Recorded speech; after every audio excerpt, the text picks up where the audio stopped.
আজকে চলুন Ryzen 5 এর 5600G দিয়ে আবারও একটি পিসি বানিয়ে ফেলা যাক। সো আজকের এই পিসি বিল্ডটি কিন্তু খুবই রেকমেন্ডেড ছিল। সো অনেকে আমাকে বলেছে যে ভাই Ryzen 5 এর 5600G দিয়ে একটি পিসি বানান। বারবার ভিডিও দেওয়ার পরেও যখন এই কথা বলেন তাহলে তো বানাতেই হয়।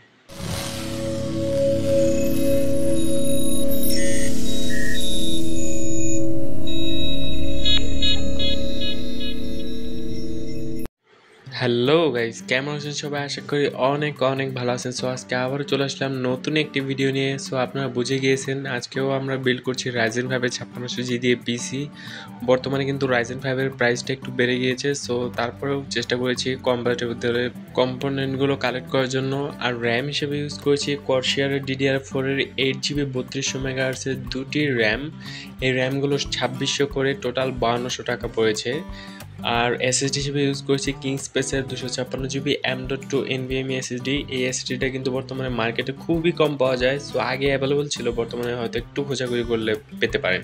আর মাদারবোর্ড হিসেবে ইউজ করেছি MSI এর A520MA Pro। এই মাদারবোর্ডটি কিন্তু অনেক বেশি পপুলার এবং কি সবসময়ই সবাই কম বাজেটের মধ্যে এটাই সিলেক্ট করে। আর এই বিলটিকে পাওয়ার করার জন্য ইউজ করছি থার্মালটেকের লাইট পাওয়ারের 450 ওয়াটের পাওয়ার সাপ্লাই। এই পাওয়ার সাপ্লাইটি কিন্তু এই বিলটিকে পাওয়ার করার জন্য যথেষ্ট হবে। আর এই পাওয়ার সাপ্লাইটির সাথে 2 বছরের ওয়ারেন্টি পাচ্ছেন। অনেকে আমাকে বলেছেন, SMS করছেন, কমেন্ট করছেন যে ভাই ভিডিও আসছে না কেন। আসলে অনেকটাই ব্যস্ত ছিলাম বা দোকানের কাজে অনেক জায়গায় যেতে হয়েছে। সো সেই কারণে হয়তো ভিডিওটা আমি দিতে পারিনি। আমি খুব চেষ্টা করছি যে প্রত্যেক সপ্তাহে যেন আপাতত 2টি করে ভিডিও দিতে পারি। বর্তমানে কিন্তু মাসে 1-2টা ভিডিওই দিতে পারছি। সো আশা করি সামনে খুবই শীঘ্রই ভালো কিছু করার চেষ্টায় আছি। সো আপনাদের দোয়া এবং কি ভালোবাসা অবশ্যই চাওয়া রয়েছে। আর আমার ভিডিও কিন্তু অনেক বেশি লাইক করবেন, শেয়ার করবেন। আপনাদের এই লাইক শেয়ারগুলোই কিন্তু আমাকে মোটিভেট করে ভেতর থেকে যে আমি ভালো ভিডিও নিয়ে আসি। নেক্সট যে ভিডিওটা নিয়ে আসবো সেই ভিডিওটা কিন্তু খুবই রেকমেন্ডেড একটা ভিডিও হবে গেমারদের জন্য। সো গেমাররা কিন্তু অবশ্যই আমার নেক্সট ভিডিওটা দেখবেন।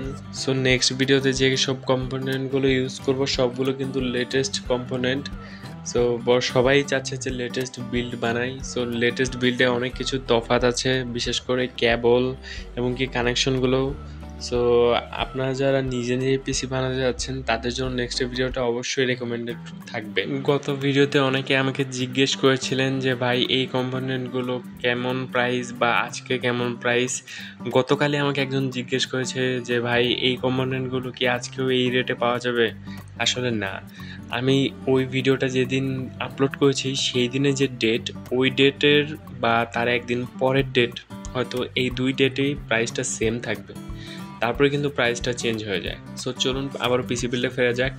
সো প্রথমে প্রসেসরটি লাগিয়ে নিচ্ছি। প্রসেসরটা লাগানোর ক্ষেত্রে রাইজেনের প্রসেসরের ক্ষেত্রে খুবই কেয়ারফুলি প্রসেসরটা লাগাতে হবে, তা না হলে প্রসেসরটি অক্কা পেতে পারে। সো রাইজেনের প্রসেসরের ক্ষেত্রে অবশ্যই কেয়ারফুলি লাগাতে হবে। আর M5 এর প্রসেসর যদি হয় তাহলে সেটা ইন্টেলের মতোই হবে। সো তখন মাদারবোর্ডের ক্ষতি হতে পারে, প্রসেসরের ক্ষতি হবে না। আপনারা যখন মাদারবোর্ড চুজ করবেন অবশ্যই মাদারবোর্ডটা এমনভাবে চুজ করবেন যে ভবিষ্যতে যেসব আপডেটগুলো আপনি করবেন, যেমন আপনারা যদি ভালো একটি গ্রাফিক্স কার্ড লাগান অথবা ভালো র্যাম লাগান, তাহলে আপনারা যদি 2টি র্যাম স্লট নেন তাহলে সেক্ষেত্রে হতে পারে যে আপনার 4টি র্যাম লাগতে পারে। সো আপনারা অবশ্যই মাদারবোর্ড সিলেক্ট করার জন্য মাদারবোর্ডটা খুবই কেয়ারফুলি সিলেক্ট করবেন। কথায় কথায় অনেক ইনফরমেশন দিতে পারিনি। সো যে ক্যাচিংটি আমরা ইউজ করেছি এই ক্যাচিংটি হলো ভ্যালুটপের VTV701 মডেলের ক্যাচিং। এই ক্যাচিংটির সাথে 3টি RGB লাইট পেয়ে যাচ্ছেন। সো এই লাইটগুলো কিন্তু ARGB না, শুধু RGB। 3000 টাকা বাজেট রেঞ্জের যথেষ্ট ভালো একটি ক্যাচিং।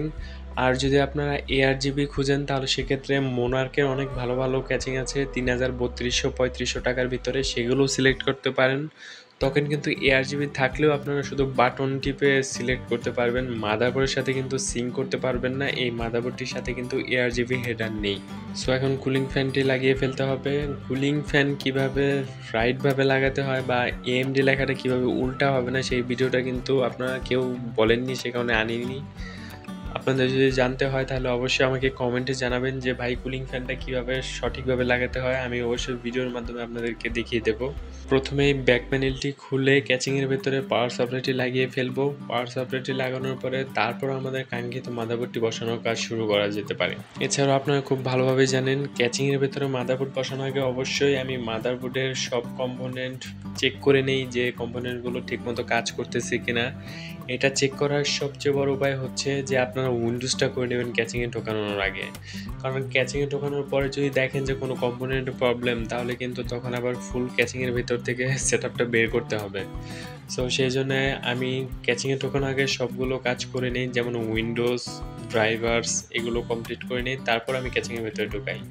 সো ক্যাচিংয়ের ভেতরে মাদারবোর্ডটি বসানোর পরে অবশ্যই 6টা স্ক্রু লাগিয়ে দিতে হবে। স্ক্রুগুলো লাগানোর পরে তারপর আমাদের কেবল কানেকশনগুলো দিয়ে দিতে হবে। এছাড়া কেবল ম্যানেজমেন্টও করতে হবে। আপনারা দেখতেই পাচ্ছেন কিভাবে করেছে কেবল ম্যানেজমেন্টগুলো।